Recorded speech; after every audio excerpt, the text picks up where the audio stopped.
টানা ৩২ ঘন্টার অক্লান্ত প্রচেষ্টার পর অবশেষে উদ্ধার করা হয় শিশু সাজিদকে। বৃহস্পতিবার রাত ৯টার দিকে মাটির প্রায় ৪৫ ফুট গভীর থেকে শিশুটিকে বাইরে নিয়ে আসেন ফায়ার সার্ভিসের কর্মীরা।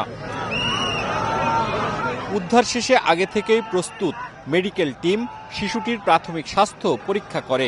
এরপর তানোর উপজেলা স্বাস্থ্য কমপ্লেক্সে নেওয়া হলে মৃত ঘোষণা করেন চিকিৎসক। ৮ ইঞ্চি এই ডায়ার একটা ছোট ইস্যুর মধ্যে যখন চেষ্টা করা হয় তখন কিন্তু অনেক মাটি পড়ে যায়, ছোট ছোট হোল। এই হোলে কিন্তু এর আগেও দুর্ঘটনা ঘটেছে। সরকারের কাছে বলবো যে এই বিষয়গুলি যেখানে যেখানে রয়েছে দ্রুততার ভিত্তিতে এটা যেন অবশ্যই এটাকে ফিল আপ করা হয়।